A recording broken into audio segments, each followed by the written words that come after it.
Hey guys, this is Brownie Boy TB here with your Litheo GBA Round 2 Game of the Week. In this matchup we have the Surrey Litleo, whose coach is Tom, versus the Cleveland Escavaliers, whose coach is Dikembe or Bogut.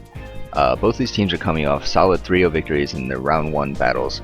Tom defeated the DC Glaceons 3-0, while Dikembe or Bogut defeated the San Antonio Sinks 3-0. So let's get the team previews underway. We have Rotom Wash, Mega Tyranitar, Heracross, Excadrill, Talonflame, and Latios for Tom, and Bogut brought Bisharp, Chiron Black, Copagrius, Mega Venusaur, Blissey, and Darmanitan.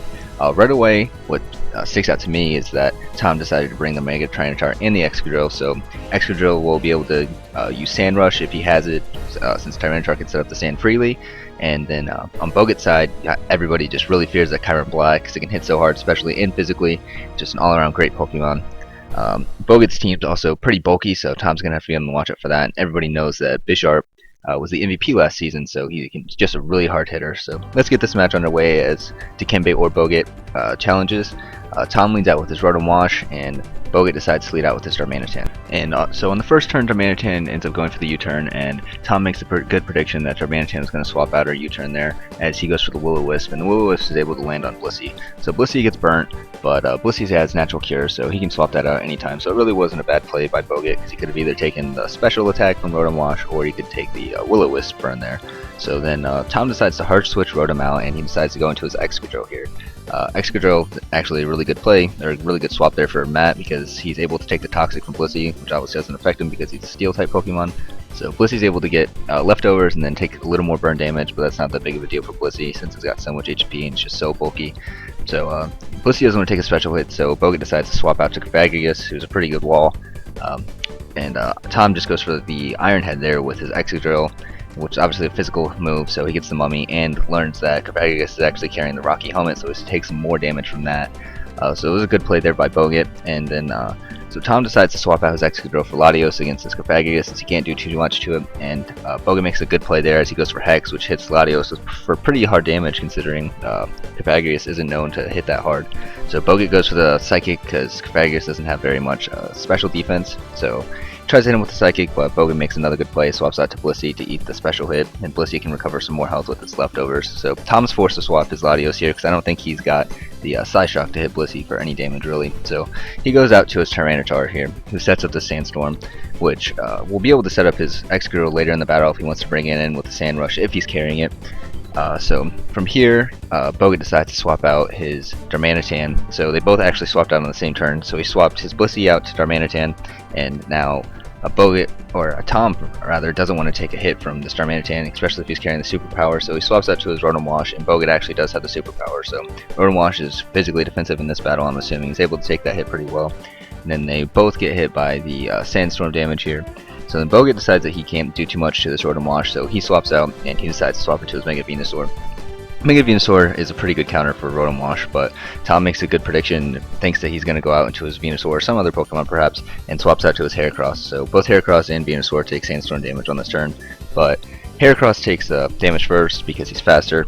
So Bogut's going to Mega Evolve his Venusaur here, as Tom's just going to go for the Mega Horn, and Mega Horn does way more damage to Venusaur than I thought it would. So I'm pretty sure that this is a Scarfed Heracross, but it could be Choice Banded. I'd have to do the damage calc on that one. But Bogut's able to take the hit from the Mega Heracross with just a little HP left, and he's able to hit back with a Sludge Bomb, which does a hefty amount of damage to a Heracross, considering he's not very bulky.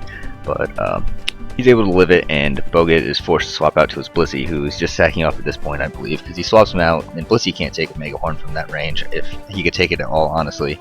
So Heracross picks up the kill against Blissey, and he gets that Moxie boost, which is pretty good for Tom, because he's got a +1 Heracross in here, who could possibly be Scarfed. And so Bogut goes out to his Darmanitan. His Darmanitan just able to go for the Flare Blitz, which takes out this Heracross. So not a bad 1-for-1 there, really, because Bogut lost his Blissey, Tom lost his Heracross, and Blissey's such a great wall that I'd say that's a win for Tom. So Tom's able to go out to his Latios because he knows that he can't swap it to a Blissey, and for some reason Tom thought he would outspeed Bogut here, but Bogut actually is carrying the Scarf Darmanitan, so Darmanitan's able to outspeed Latios, and he's able to take him out from that range just because sheer force Flare Blitz just does so much damage. So Tom goes out to his Rotom Wash, which forces Darmanitan to be swapped out again, and Rotom's able to just go for Volt Switch here. Oh, actually he goes for the Rest, which is a great play by Tom because he has a Resto Chesto set actually. So the Resto Chesto is able to get Tom all the way back up to full health, because I think he was expecting to get hit by the Darmanitan in some way, but he ended up not having to take it. So then he's able to go for the Volt Switch on the next turn, which is able to take out the Mega Venusaur.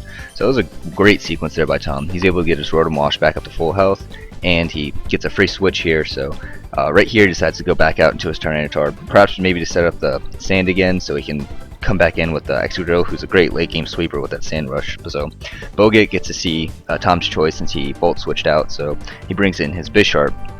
And the Bisharp, surprisingly, I didn't know he could learn this move. It's bringing the Low Kick, and Low Kick is able to just one-hit kill this Mega Tyranitar, which is just great for Bogut because Mega Tyranitar can do so much damage to pretty much any team, just with Earthquakes, Rock Slides, Crunches, everything. So Tom goes out to his Excadrill here, and his Excadrill is obviously carrying the Earthquake, as all Excadrills do, and he's got the Sand Rush boost, which he doesn't need to outspeed a Bisharp, but it's definitely helpful later in this battle. So he's able to go for the Earthquake, which knocks Bisharp down to his Focus Sash, and Bisharp just goes for the Stealth Rocks and swaps out on the next turn to his Escavaliers to try to eat this Earthquake.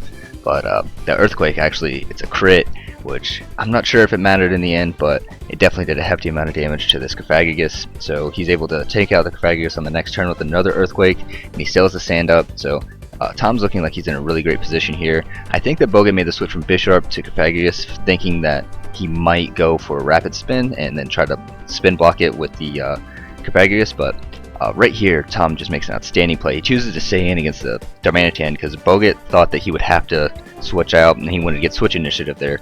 So Tom stays in against the Darmanitan, is able to eat the U-turn that he predicted, and then take out this Bisharp with an Earthquake. So that was probably the game-changing play in my opinion, just because it was so unpredicted there from Tom, and it was just all around just a great play for him. So he swaps out his Excadrill here once he sees the Darmanitan. He swaps out into his Rotom Wash because Rotom Wash can pretty much eat any physical hit that this Darmanitan wants to throw at it.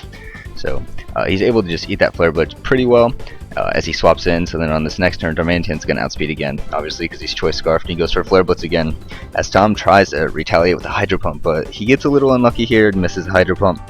So it was a pretty good sequence there for Bogut because that miss, it didn't matter too much, I don't think, but it really hurt him because he lost his Rotom here. His Rotom was able to tank 2 Flare Blitzes with that before dying, but he couldn't tank another one, and he missed the Hydro Pump, so it really hurt him. But Darmanitan loses some more life more HP due to the recoil from the Flare Blitz. So Tom swaps out to his Talonflame here, who takes half his HP away because of the Stealth Rocks. So he has his Talonflame in here, which forces Bogut to swap out his Darmanitan because he doesn't want to lose it. So Bogut swaps his Darmanitan out for his Chiron Black, and his Chiron Black takes so much damage from that Brave Bird from Talonflame. So it's a great play there from Matt. I think the Brave Bird was probably a given move, but Bogut just wanted to try to save his Darmanitan. So Talonflame's able to knock out the Chiron Black on the next turn and to live after the recoil damage. So Bogut has to bring in his Darmanitan here. Darmanitan's not going to be able to take this Brave Bird from Talonflame, so that's going to be the final as Talonflame goes down to recoil, and Darmanitan gets taken out by the Brave Bird. So Tom actually had Excadrill left, so Tom ended up winning this battle 1-0, and it was just an outstanding battle from these two. So that's everything here from the Litheo GBA Round 2 Game of the Week. Thanks for tuning in, guys, and I'd like to give another shout out for Very Light for recording this, and his channel will be linked in the description below, as well as links to both Bogut and Tom's Twitter page, and you can find the Litheo GBA spreadsheet down there below if you want to keep track of stats and keep along with the MVP race. So thanks for tuning in, guys, and we'll see you again soon.